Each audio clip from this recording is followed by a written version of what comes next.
Corey, how's it going, mate? Good. How are you, Lee? Yeah, I'm superb. Guys, I'm just going to switch over to chat. Guys, my name's Lee, and if you haven't met me, I'm the Aqua Adventurer. Corey on that side, that's Corey Cooper from Cooper's Amputee Lifestyle. Corey, little intro, mate. How's it going, everybody? I am Cooper from Cooper's Amputee Lifestyle here in the Puget Sound, Washington. Cool, So thank you, we mate. are on Lee's channel, and we got some interesting stuff to share with you all. Lee, go ahead, take it from here. Cool. If you haven't already, please, guys, hit that thumbs up. And if you're watching this and you haven't subscribed, subscribing is a stupid word, I think. It doesn't cost anything to subscribe. And people see the word subscribe and they think they've got to pay for something. It's absolutely free to subscribe. All that's doing is telling YouTube that you like this channel. That is it. So please hit that like, share, and subscribe. That is absolutely appreciated. Now, this is something new that we're going to be doing, isn't it, Corey? We're going to be actually today, we're going to be reacting to a video that's been put out on the internet of a diver underwater, Corey. Now, from what I work out, they're in about between 5 and 8 meters depth. They are new divers and they're with an instructor. So I think they're probably on about the second lesson, third lesson in on the open water, mate. Yeah, we wanted to do more live streams. We wanted to strengthen our relationships with our communities and stuff like that. And usually we're always busy going out and diving and filming, and then the long process is the editing, where it takes like 8+ hours to do like a 10-minute episode. Aside from any research that has to be done for that episode. So we wanted to kind of pump out some live streams to help talk with our communities, be able to strengthen our relationship with our communities, be able to answer any questions, and that does help us give us more time to do these edits for these live streams. So, because sometimes it takes me 2-3 weeks to get an episode done, as outside of my normal job, and then the overtime I work in my normal job, aside from all my other stuff that I have, my other commitments I have to do. Like, I live on a farm, so I have farm chores I have to do. So I'm never resting and sitting on the couch and watching TV, and like, I don't have time for that. So, but here we are doing another live stream on Lee's channel, The Aqua Adventurer, and we're gonna show you something really crazy, and we're gonna kind of do some reaction to it and talk about it, and maybe share some of our own crazy experiences underwater. Yeah, I hope if it does start to lag, I'll take this background off. I hope you like the new background. I'm trying something new. I like it. It reminds me of the Georgia Aquarium, where when I was in Georgia, it was like 3 years ago. We were diving with the whale sharks inside the Georgia Aquarium. That was, let's see, that was right about the time, somewhere in the middle of COVID. I remember there's riots had just taken place in Atlanta, Georgia, and we were there. We were in face masks, so it was kind of crazy times, but we still made time to go to the aquarium and check it out. And you can see the whale shark swimming by right now. It was really cool. Very cool. So what I'll do, Corey, first of all, I'll play the video. I'm not going to talk through it, just so everybody can watch it. Then I'll rewind it, and then I'll put us at the side, and we can talk about it, and people can see, and we'll give our opinion about what's gone wrong, what could happen better, what they could do better, and so on, so on, so. So we'll do a full reaction on this, mate. So, are you ready to watch the video? Guys, give us a thumb up if the sound and the quality is okay, please, before we start, if you don't mind. Massive hello to everybody as well. Falco, Ringo, Diane, LG Rescues, Corey, hello, mate. Derek, Runny Egg, good to see you, mate. Runny Outdoors now, sorry.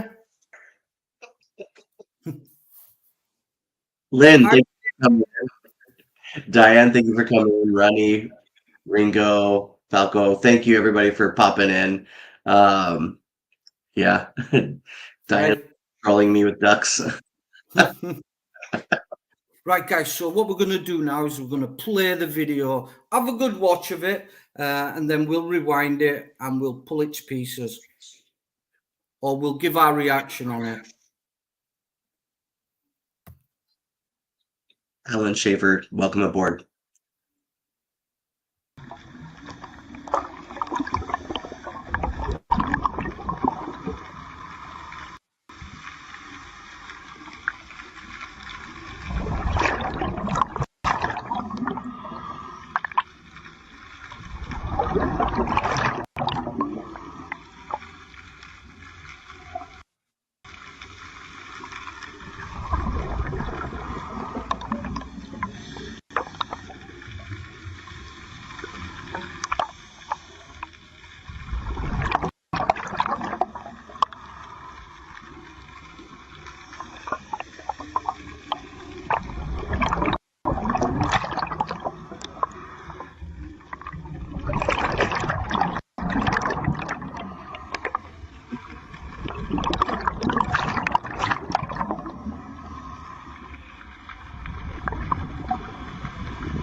Oh, wow.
Crazy.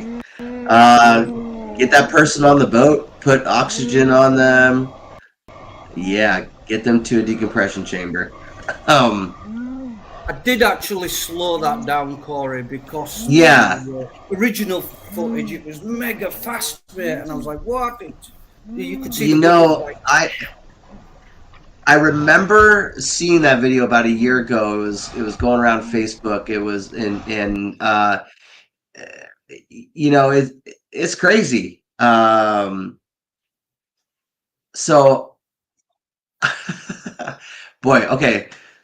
So how do you want to break this down from the before we beginning. start throwing stuff out there? Let's put it to the beginning,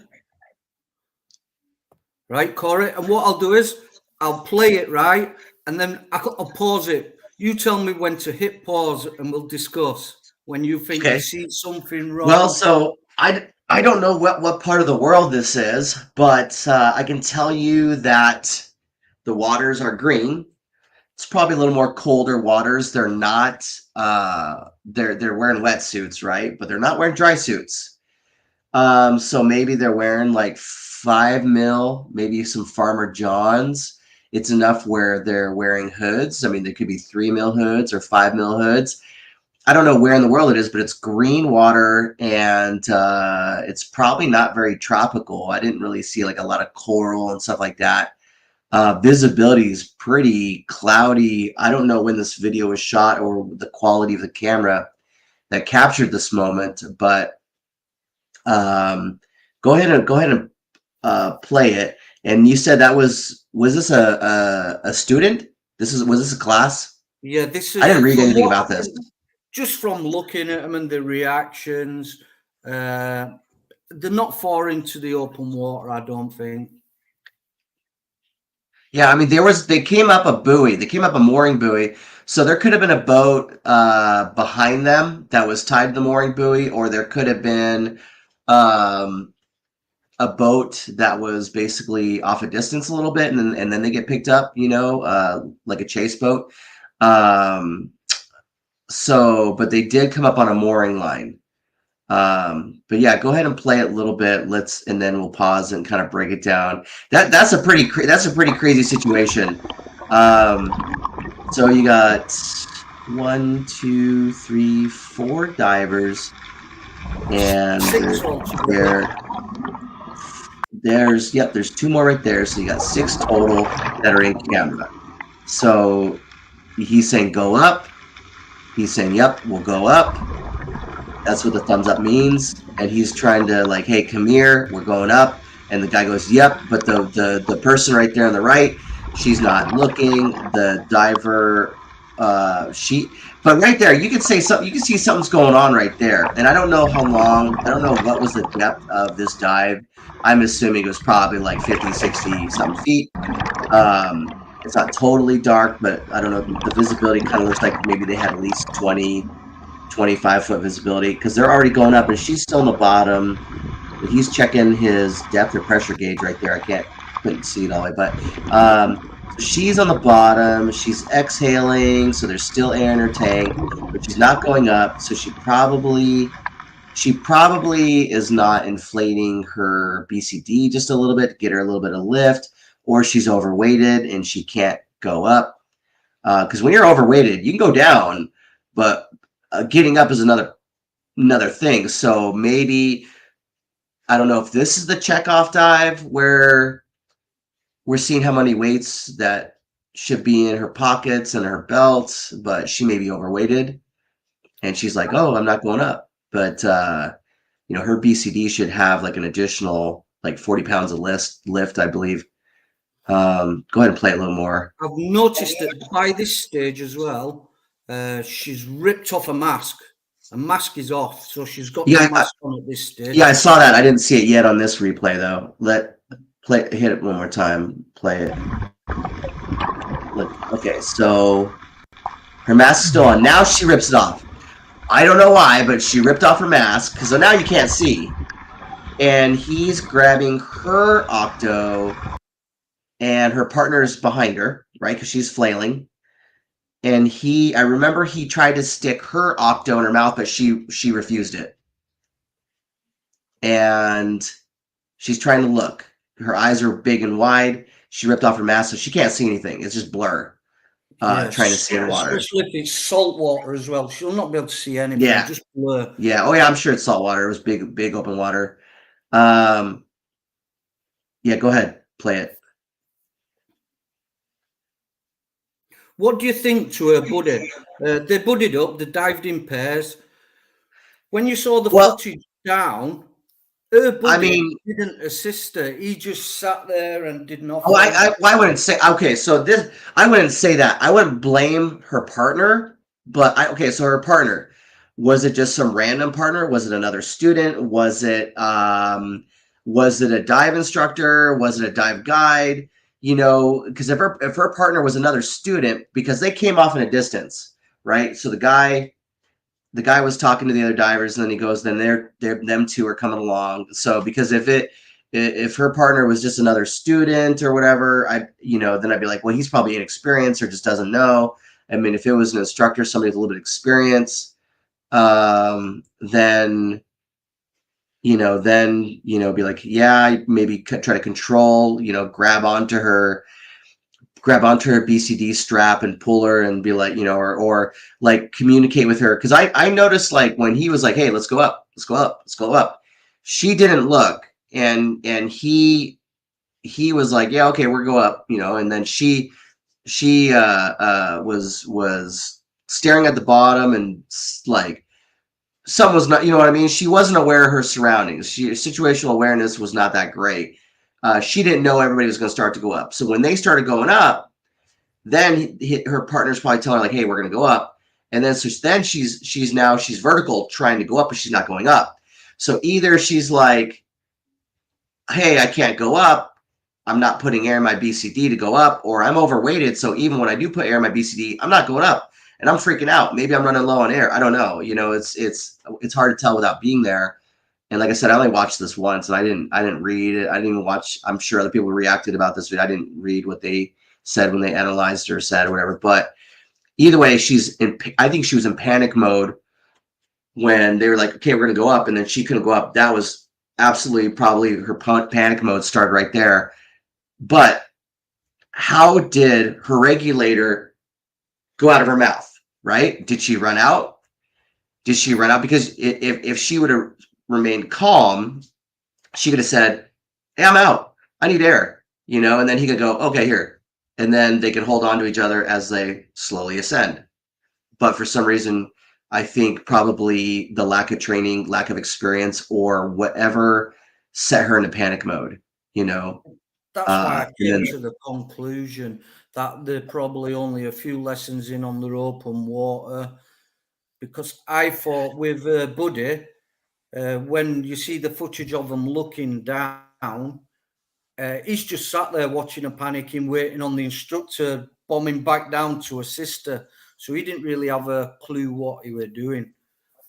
yeah, and who knows what was going through their heads. I mean, stuff can happen in a split second, and all of a sudden, one of the things is even if you're in trouble, the most important thing is remain calm, try to work through it.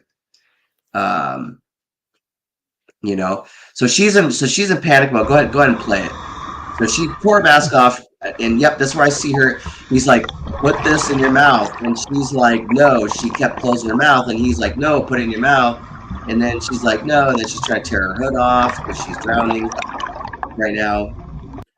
She's fighting to get to the surface. The surface is where the air is at.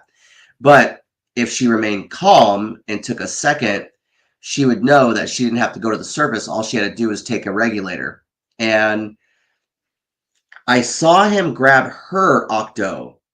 Would you be able to back it up just a little bit?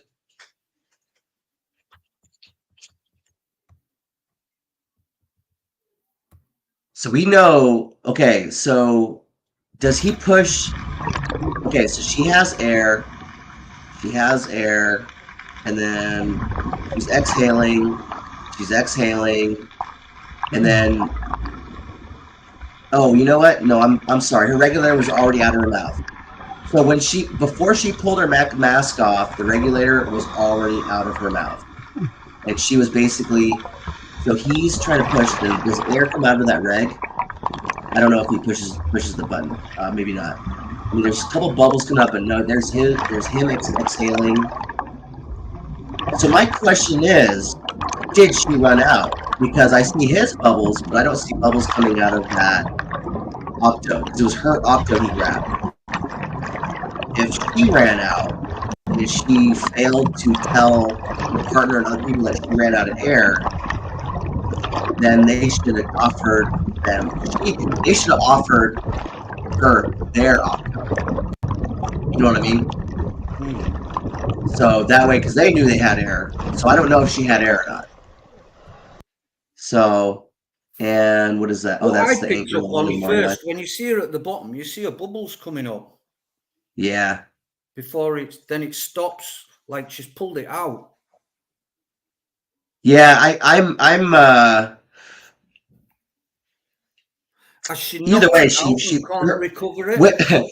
So when she went vertical, her reg came out. Whether she pulled it out because she ran out of air, or she lost it. Either she spat it out, or she pulled it out, or got caught on something, or whatever. But her reg came out, and then she ripped her mask off.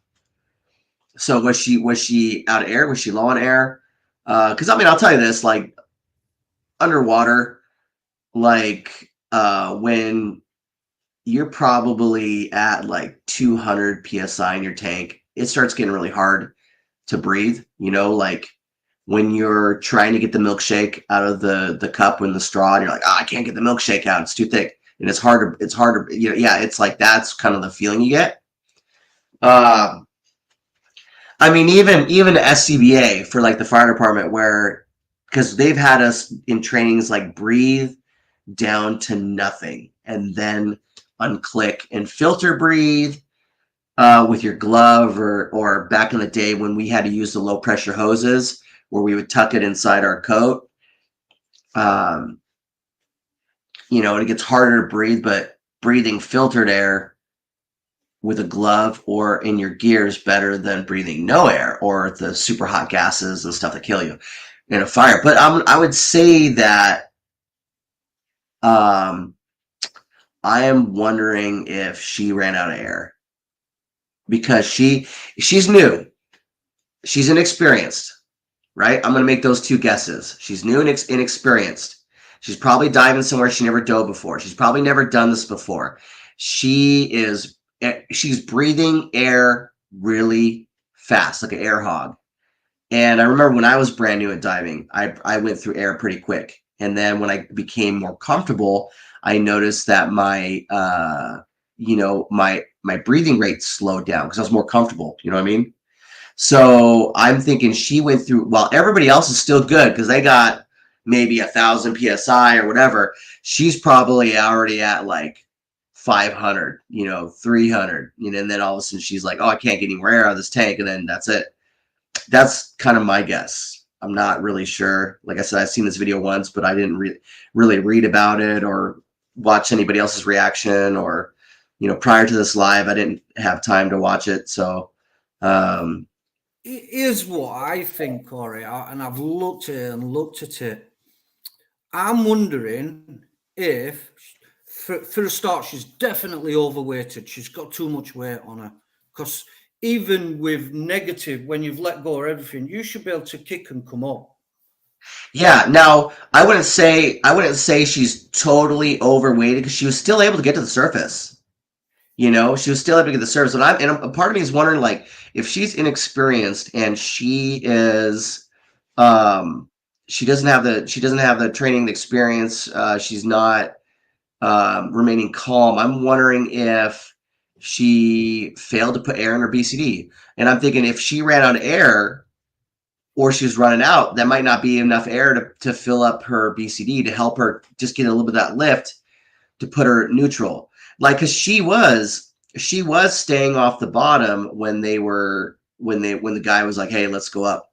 She wasn't bouncing on the bottom, or crawling or kneeling. She was a couple feet off the bottom, so she was a little neutral right there. But for some reason, I don't know, panic does a lot of things to people. Like, it's that fight or flight, like, instead of like doing what you're trained to do, instead of trying to take the short amount of time to analyze what's going on and react, people just jump straight to survival mode and just try to react. They tell you, like, stay low, stay below the heat and the smoke in a fire, where somebody who just doesn't know or panics, they stand up, they run where the hotter gases are higher up when you're standing, and then they wonder why they don't survive, because they got up and ran, and versus trying to crawl their way out. I think things were against her, the lack of, probably I'm going to say it's lack of training, lack of experience. The conditions were kind of visibility, wise. It looks like they're in the open ocean, but there could be land like a couple 100 feet behind them for all I know. Let's watch it again, Corey. Huh? Let's just watch it again. Okay. Because something I'm wondering if she's pressed deflate instead of inflate. Do you know when he says go up? That could be too. Deflated instead of inflating, because it's quite easy to do because it's only two buttons at the side of you. And I'm wondering if she's hit deflate. That could be too. Panicked. Well, one thing's for sure, she was panicking. She was panicking and trying to breathe, but I think that would put her into panic mode as well if she's at deflate instead of inflate. At least they don't have any like corals. They're all standing on the ground and kneeling and stuff, and so they don't really have a lot of coral. probably all just rock and sand. Visibility doesn't look great though. Green water. Kind of, that's what it's like diving here in Puget Sound, Lee. It's like that. We get a lot of that here, mate. That's Yeah. like a good 70% of how it is. Yeah. Yeah. I mean, it looks like they got like 20-foot visibility. Yeah, so they're all kind of going up, but she probably what they should have did is made sure, because she didn't acknowledge him, right? So the guy on with the camera, if he's telling people we're going up, that tells me he's probably in charge, right? Or he's leading the dive, or maybe he's a dive instructor. This class, this could be a deep dive class. This could be any kind of specialty course class. If he's telling everybody we're going up, that tells me he's kind of in charge, of something. He's either leading the dive or he's either in charge of the class, if this is a class or whatever. But he never got confirmation from her when he started going up. So he kind of jumped the gun, efforts to him. Now that's probably her partner right there behind her. That's probably her original partner. They're all wearing the same gear, but I think that's the original partner. So the guy with the camera is trying to shove a regulator in her mouth, but she's not taking it. Either there's no air or whatever. That's her I don't know. Yeah, it's her octo. Honestly, I would have been more forceful, even if I'm knocking her teeth out, shoving that regulator in her mouth. Just go up there, pinch your face, and just shove it in, and then hit purge, and get her a little bit of airflow. But she ripped off her mask, so she panicked, ripped off her mask. But she hasn't run out of air because he's purging it now. On the way up, he hits. Is he? Well, I thought that was him exhaling. I thought that was because if he's like, crap, I'm blowing my safety as well. Because they're pretty, I would say they're definitely like 50, 60 feet deep. But if he's blowing his safety as well, he's probably like trying to slow her down by hitting his deflate on his BCD. Maybe he's exhaling any air in his lungs. Because you got to remember, anybody who just bloated their safety, okay, well, I don't know how deep they were. For all we know, this could have been a deep dive class where they went down to like 90, 100 feet for like 10 minutes and then coming up. And maybe this is like their second or third dive.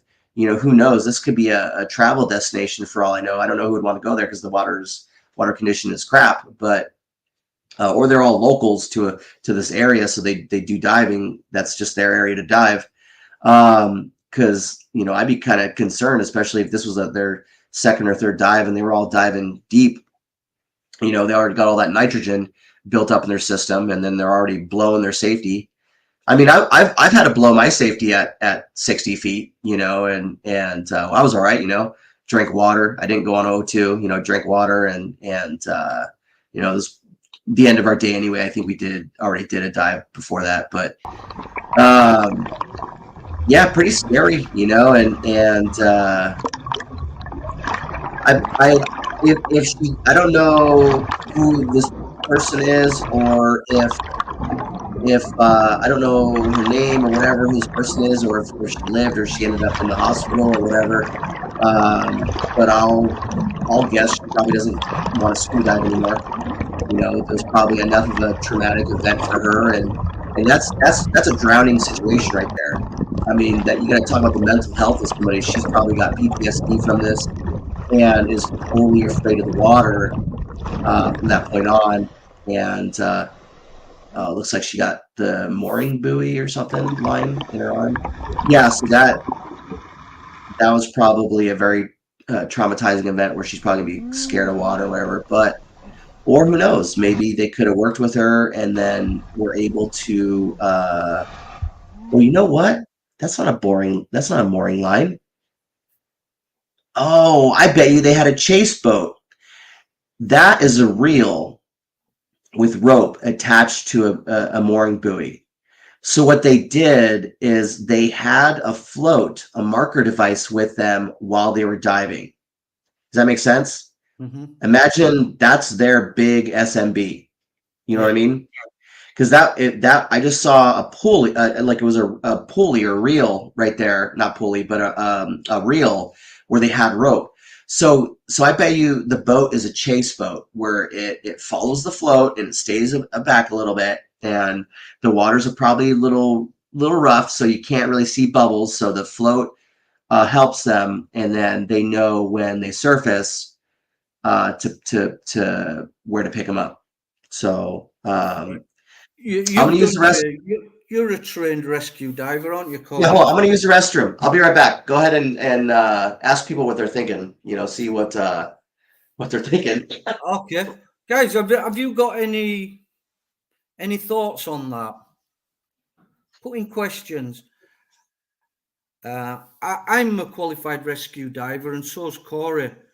And the instructor there, we're looking from the instructor's camera. That's definitely 100% the instructor who's filming that, who dove down to bring her back up. And I think he's a bit to fault here, because when you've done your rescue divers course, he should have gone behind her. First thing, as soon as she were panicking on the bottom, he should have tried to jam a regulator in her mouth, and he should have gone behind her. And when he's gone behind her, he should have inflated her BCD, got hold of her like that from behind, inflated, locked on. You lock onto the tank with the knees, so you can like come behind you, squash your knees around the tank, and control your ascent upwards. Now he don't do that, and he's left her. And further on in the video, he swims away from her. Now, if she goes back under, he's in a bit of a situation again. He should be behind her, totally inflated her. If she's out of air, he should be inflated himself. Now, she is floating there, so I presume she has got air in a BCD. But he should have been behind her, holding on to her and controlling her all the way till she's out of the water. Now, the fact that he's left her is a bit of a red flag, to be honest. He should have been behind her, controlling her all the way, definitely. And I'm going to ask Corey his take on this as well, just to confirm. But that's shocking, so terrifying. I've never seen anybody in that situation, and I've never been in that situation myself. But if there's anybody, have you, Alex? Good to see you, mate. How you doing? Appreciate each and every one of you being here. But yeah, I saw that video and I was, wow, let's do a reaction on this.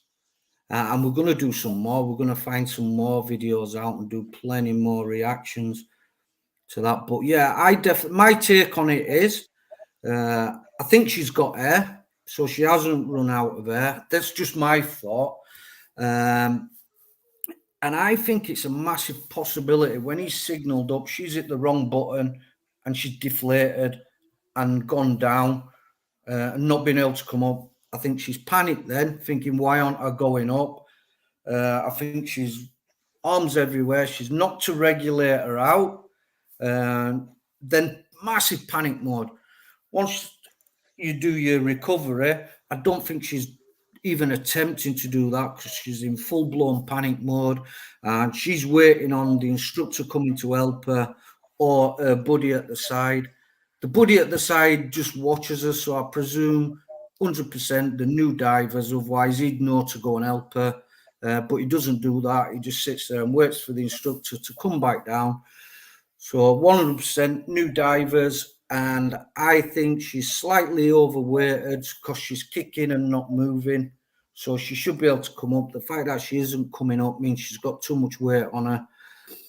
But my possibility here is, I personally think that she's hit the deflate instead of inflate and wondered what the heck's going on and why she's not slowly coming up. But I'll just get Corey's take on that when it comes back. How's everyone doing? I hope you've all hit the like button, if you don't mind. Hi, Diane. Hi, Anita. Right, Corey. Here's my, I want you to have the situation. You've done your rescue divers course. As a rescue diver, where should that instructor be right now? Well, I mean, so okay, so I'm a dive master. I have about 900 dives, and I'm going to hit 900 in the next 2 weeks. That's 900 log dives. But I'm not an instructor. I was going through the assistant instructor course, and the only thing that I had to do at the end was my PowerPoint presentation on all the scientific laws of diving. And I told myself, I said, well, once I cross that threshold of being an assistant instructor, um, here's my thought. I have no interest in teaching people how to dive. You know, I'm a part of a search and recovery dive team that we volunteer for a county and the sheriff's office, and we go statewide where they need us. Um, we're not rescuing anybody, Lee. For us to rescue somebody, we have to be in our gear watching somebody drown. It's all recovery. Mhm. You know, it's still SAR work, but it's all recovery because it takes a minute to drown. You know, and even when we did pull somebody out of the water, and it was within that golden hour, it was like 40 around the 45-minute mark. Paramedics said no, just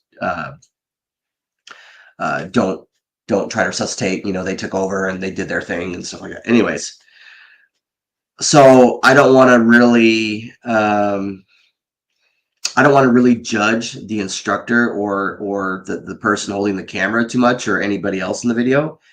I mean, but I would say this, like if I was there and we're like, oh, we're going up, right? Like I'd probably make sure, like if I knew that this was a novice person, you know, whether I'm just another person on the boat on a dive charter jumping out, or whether you know, I'm in a group or whatever. If I knew that this was a novice person, I knew that they're having some kind of, I'd make sure that I'm communicating like, hey, you know, we're going up. This person right here in this video, she didn't acknowledge that we're going up. The person next to her, which I'm assuming is her dive partner, did acknowledge it, but I didn't see him tell her until they were already going up, and then she started going up. I didn't see the person with the camera say, hey, pay attention to me. We're going up. You know what that means? You know, but because he's probably thinking, well, the dive partner's right there. Maybe the dive partner is another instructor. Maybe the dive partner is a dive guide, or maybe the dive partner is just another student or somebody with just a couple hundred dives, you know? But What I I don't found, like, what I yeah, found I don't want to along, judge anybody too harshly, but I'm um, going to be a little bit harsh on the guy, mate. To be honest, yeah, that's fine. uh, uh, what I think he should have done. I've done the rescue divers course. He should have been. I'm looking now, and he's not in control of her. He should have been Of course. behind her. He should have inflated a BCD, and he should be holding that BCD inflation hose, Yeah, and he should be behind her. yeah, Octo in her mouth, other hand on her BCD, inflating it, and he's left her there. And I think, wow, it's his duty as an instructor. Every instructor's done the rescue divers course. He should be in control of her, and he's not yeah. at all. I see Well, that he's totally not yeah, in control of her. but to be fair, it was only a matter of a few seconds. You know what I mean? Like it was so quick. I mean, I've been in situations where it's like uh, the visibility you can't see in our visibility, right? You know, in our waters out here in the Puget Sound, you know, and your waters are similar to where it gets cloudy and dark and thick, and you can't see anything, right? So I've been in situations where whoever I'm partnered with, if there's a little bit of current and we need to get up to like 20 to 15 feet to start our safety stop, I'm holding on to their strap. So that way, if there is current, we're not getting separated, and you know, because there have been situations where people have been getting separated and there was a downwelling because of the underwater topography and the tides and the currents where they lost their partner and their partner's gone and presumed dead. So I've literally done that where I've had one diver on my SAR team was like, oh, that's kind of weird, but I'm like, hey, you know, that's how it is. We're partnered. So, you know, I'm grabbing onto you and we're gonna try to get up to the safety stop and do our 3 minutes and then surface, you know. Instead of separating, you know, and some people are cool with this, not, but you know, you dive with me, and then if there's current, whatever, I'm physically grabbing onto you, you know. If it's very ideal conditions, there's no current, we're slack, it's a lake or whatever, the visibility is immaculate, then I don't need to do that. But especially when the visibility is bad and it's dark or whatever, I'm going to make, because you get, if the visibility is 5 feet and you get 10 feet away from him, I lost sight of you, you know, and you're lucky if you see like a glow of a flashlight, if they have a flashlight on, you know, or something. Maybe their fins are yellow and then maybe you get a hint of yellow. You're like, oh, they're, you know. So, you know, just kind of give you an idea. Like when I went diving last night, because I'm just getting some footage for doing a dive light review. I'm diving with a friend, and we're both, you know, he's an instructor with, you know, a lot of diving experience, and he's been one of my instructors, and so I was like, yeah, let's go dive, and we, you know, we kind of separate a little bit, and then we go, okay, you know, there's his flashlight, let me go to his flashlight, you know, we communicate underwater, you know, he's taking pictures, I'm taking pictures, you know, and or video, and he's taking pictures and video, and we're just kind of doing our own thing, and we separate and we join up, and we separate, we join up, you know. We have that common knowledge of what we're going to do when we plan our dive and when we debrief at the end. And we did. We even debriefed at the end where we were talking, and it's like, look, there was somebody fishing above us, you know, and you couldn't even hear their motor. They're at a popular dive site and they're using an electric motor, so you couldn't even hear them, and they just rolled up, and you know, we're talking about like the fishing lures and squid jigs and the beer bottles at the bottom of the water, you know, that are fresh. The labels are still on them. You know, like, yeah, people are fishing when we're diving. They weren't there when we went in, but they went there shortly afterwards, you know, because they were. And then once we got out of the water, you know, and we're walking, we could see them go right where we were at, you know, and that does, it gets kind of sketchy, you know. So, but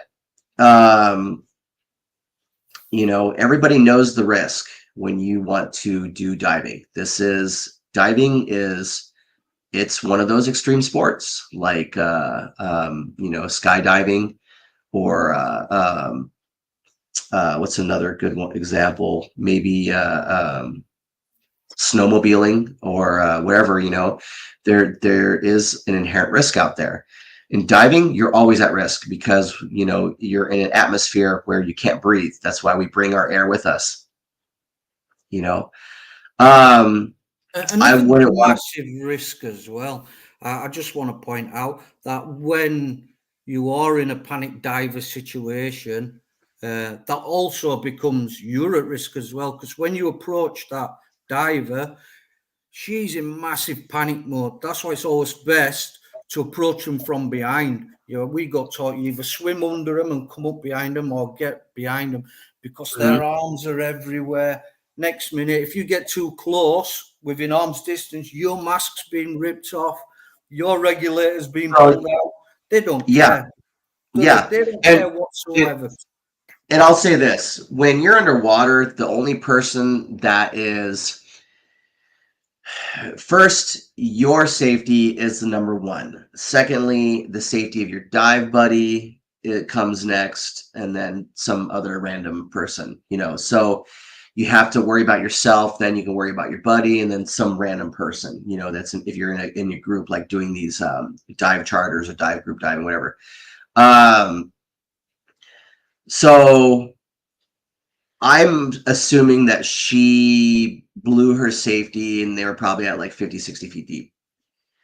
I've done that but I had air. I mean, I'm not bolting to the surface. You know what I mean? Like, she bolted to the surface. Like they tell you, like, scream, exhale, slow your ascent down, empty all the air out of your lungs if you can. Just scream and exhale. I remember you're not supposed to go faster than your bubbles, you know, and she was trying to get to the surface in record time. That's Um, slowed down as well, Corey. I've yeah, I slowed know. that Oh, down yeah, to yeah. I know you slowed 0.5. it. Yeah, it's that's why it's like it's just a few seconds. So we were in like Mia Bay spearfishing, right? All of us that go spearfishing, we're all solo divers. You just, you know, diving in no visibility and you try to get fish and stuff like that. It doesn't work as a group. You have to be comfortable diving by yourself. You have to be able to troubleshoot your own problems underwater. And I've been in situations where I'm thinking to myself, like, we were near a bay, and we were talking about this last night at dinner when I was out with some friends that I dive with. And the visibility was crap. So the visibility was probably like, 7 feet, cloudy, and there was no sun. It was all overcast. And I'm on a rock that's showing me at 30 feet depth, and I need to get to 20 feet to start my safety. And I'm looking down below. My buddy Rick he shot a fish, and he's stringing his fish, and I'm thinking to myself, oh, well, I'm going to run out of air, and I can't stay at 30 feet forever. I need to get up to 20 to start my safety. I guess I'm just going to go with the current, because the current was really bad. And that's just what it is in Nia Bay. Nia Bay is very advanced plus diving. So I was like, all right, bye, Rick, and I just let go, and I'm going, and across the way is Canada. And so I'm watching, and we're all kind of getting caught in this bad weather, but that's what it is. The weather's bad out here all the time, and we still dive in it. And so I'm watching my my computer and watching my depth, because I don't see any topography, and I know the current is just taking me, and we have a couple chase boats. And so I'm thinking to myself, like, okay, let a little air in, pull a little air out, and I'm like, yeah, cool. I'm still between 15 and 20. Something happens. All of a sudden, my computer goes from 20 to 60 feet in a matter of a few seconds. I'm like, whoa. So I start kicking, and I even inflate a little bit to get a little up there a little bit, right? And I do it in a nice, slow manner. And I was like, what the hell, And I'm thinking to myself, it was still going, right? It was still trying to take me deeper. I'm like, that's crazy. And I'll tell you what, because you can't see anything. You're just like, imagine just being out in space. You just can't see. But all of a sudden you just drop. So what had happened is we're in the open ocean. Topography, I'm out here floating in the middle of the water, at 20 feet. And the topography is doing this. It's going deep. And all of a sudden, the water is following the topography, going deep. So they call it a downwelling. So I'm at 20 feet, and all of a sudden, I'm in this downwelling where I'm going down to 60 feet. I'm like, wow, what's going on? So I'm kicking, putting a little bit of air in my BCD, kicking up. And I'm thinking to myself, I'm like, crap. And I end up blowing my safety. I only got a couple minutes in at I didn't really do a full 3-minute safety. I only did most of it. So we're still fine though. So I'm like, dang. But what turned out was all of my buddies that were diving, the same thing happened to all of them. And so our chase boat was picking them up, and that's fine, because usually you surface, you got your light, you got your spear gun, and you just wave your spear gun, so over the waves they can see your spear gun, and you have a light, the light stands out, and so yeah. So, I mean, I've had to blow my safety before without completing it. I've also been in times where I've been in deco, and I'm thinking to myself, well, I got enough air to get through all this deco. I'll come up with probably 50 PSI. You have to be comfortable to be in these situations. And, that is training, experience, being a little bit desensitized, and this person, I think they just lack the training and experience. And unfortunately, it probably ruined diving for them. Any kind of water sport ruined, because I can't imagine the person jumping right back in the next day to go do another dive. I can't imagine that, so, I mean, I've had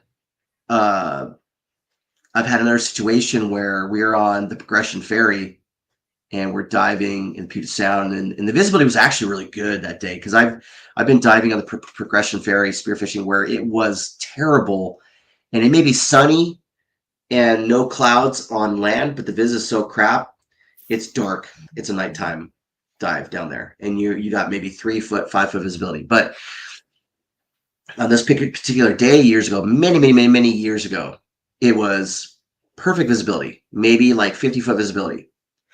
And I had a spear gun. I still have it. I have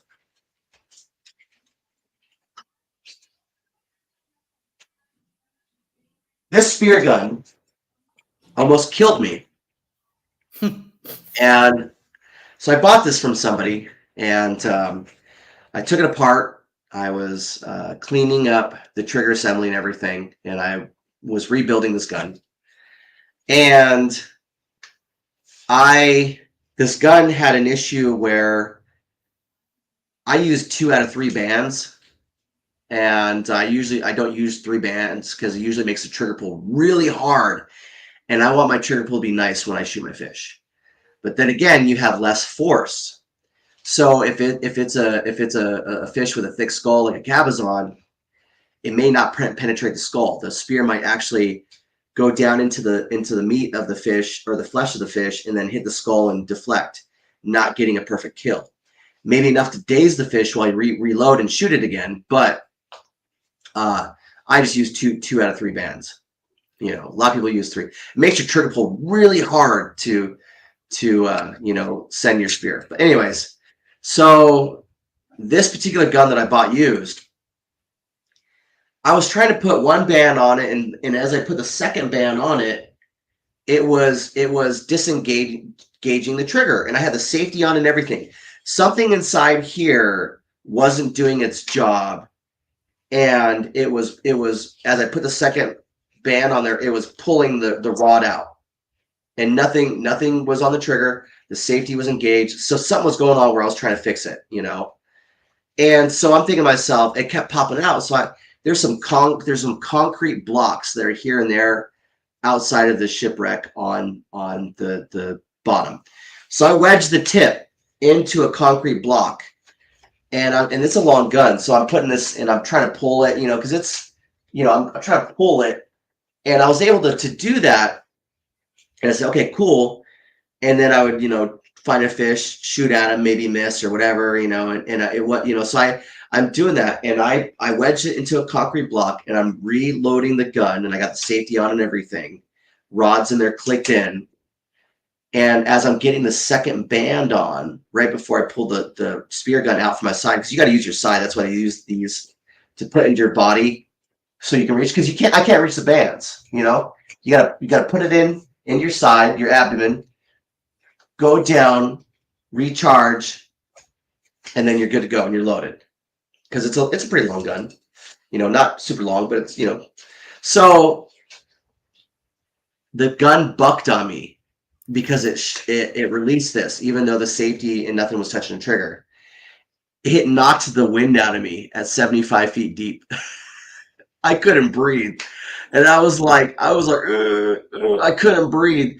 But I told myself, if I go sit on top of the shipwreck before I pass out, because it knocked the wind out of me, they'll see me. They'll see me, and maybe they can bring me to the surface and do CPR or some shit like that. So I went up on the top of the shipwreck, and by then the gun is just dangling on me, right? Because you clip it to you, So so I laid on the shipwreck, and I was just kind of like, and also my wind came back, and I was able to breathe again. Because I kept the regulator. I told myself, keep the regulator in your mouth and just go lay on top of the shipwreck, because it'll be at like 50 feet deep, and instead of 75 feet deep on the bottom, and then someone will see you. And then I got my wind back, and I was like, damn. And I can't believe that happened, where it knocked the wind out of me. Imagine, because people have had that happen to them playing sports and stuff, where you get tackled and stuff, and it knocks the wind out of you, and you can't breathe for a little bit, and then all of a sudden you get your wind back, So that was kind of crazy underwater, I still went spearfishing, did more diving, I didn't stay out of the water.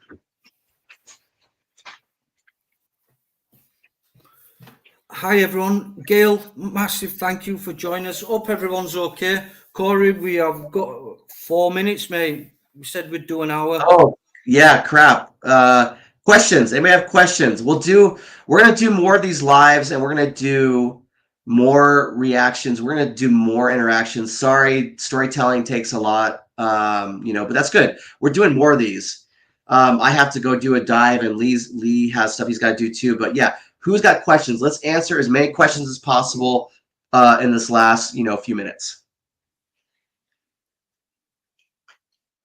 We've 10 people left in.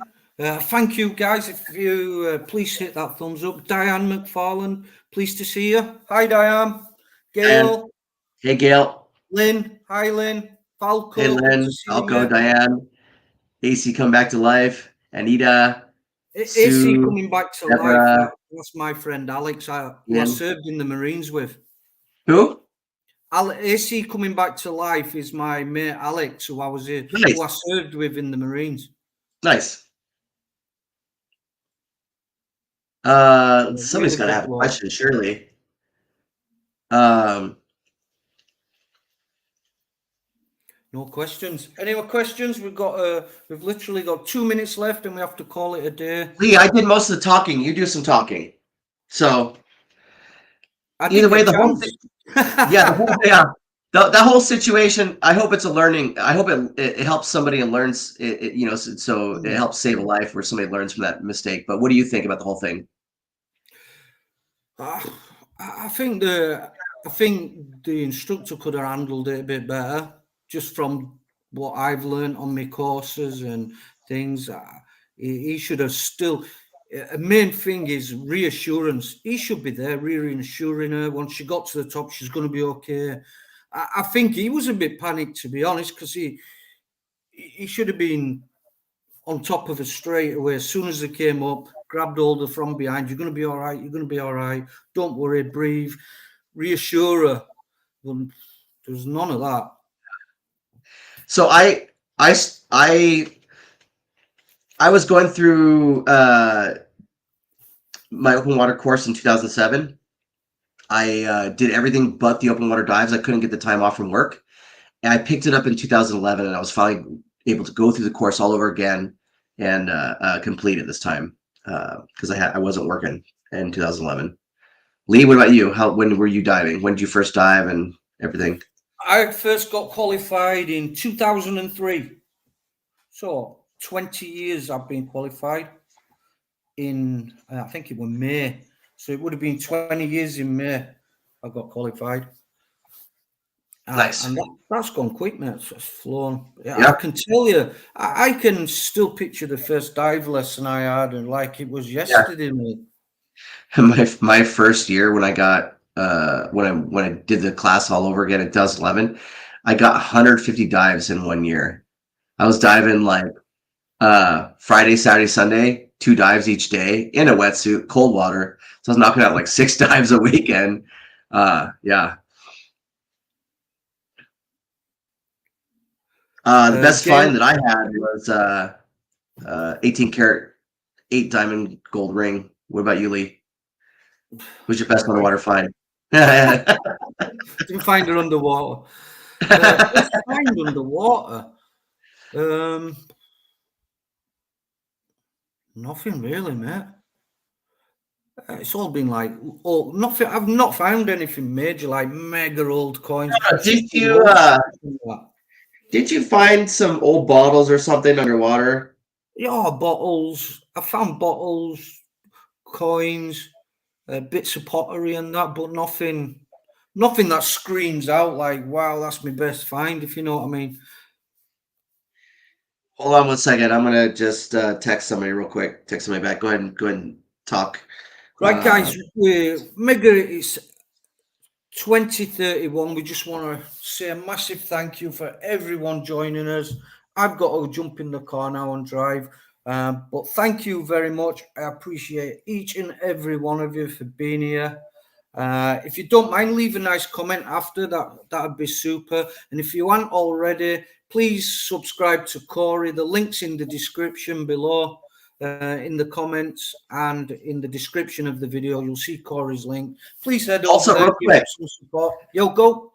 Real quick. I'm going to right now my video for James Ryan Taylor that we were searching for, where we were searching the waters for. It's only viewable to my members right now. I'm going to schedule it for Thursday at noon. I will premiere it. And so go ahead and make sure you're subscribed. We will premiere the James Ryan Taylor search at noon next Thursday. That's 12 p.m. Pacific time. You know, so that'll be like 8 p.m. Northern Ireland time. So yeah, so I'm gonna schedule that one out. I am working on another video, another search video for Steven Adams. That one is going to take a little bit of time. Also, I'm not going to release any videos for the following week after this coming Thursday because I will be doing some filming in Tahiti. So I will be in Tahiti. Hopefully, cross my fingers that the eagle rays and the hammerhead sharks are migrating through there because that's what is known that during that time in Tahiti, French Polynesian. So hopefully I'll get you guys some really cool footage of Tahiti, which I should be able to pump out some episodes, but I'm currently working on Steven Adams' search right now. So that's kind of a little up to date on my. That's up there. That's actually Corey in the boat, his search boat with the sonar equipment there. Look where the cursor is. That's the scanning of the bottom. So Yep, that's the inflatable scout boat. Yep. Cool. And then, but the new boat that I'm working on, I don't know if you want to show the new boat that I'm going to be starting to work on. Right there, that's the 12-foot aluminum boat with a platform right there that we will be putting together, trying to get it ready by spring. And I'm already talking to the canine search dogs because we help them with their training, and they want to. Hopefully, I can get that ready so they can help. They can sit on that platform and with their dog and let us know if they can smell human remains underwater and stuff, or we would dive on it. But yeah, so that's kind of like just a quick little update of what's going on with me. You know, so on my channel. We're going to be doing some more lives, a lot more lives, and some reactions and things. So, guys. I like the lives. I hope you guys like them. It's a great way to interact. Sorry I took too long talking. I will, but it's a lot to analyze these kind of things. We'll try to get a more simple a crazy dive thing going on, and I'm going to have Lee really break it down next time. You know, so yep. Cool. Right, guys. Corey, thanks a bunch, mate. Thank you for joining me on this live. Always appreciated. Thank you, everyone, for staying in chat. That's also really appreciated. And we shall catch you on the next one. Bye, everyone. Yep. Take care. Take care, everybody. Take care. Be safe. Bye. You know, thank you so much for your support. We'll see you later. Bye.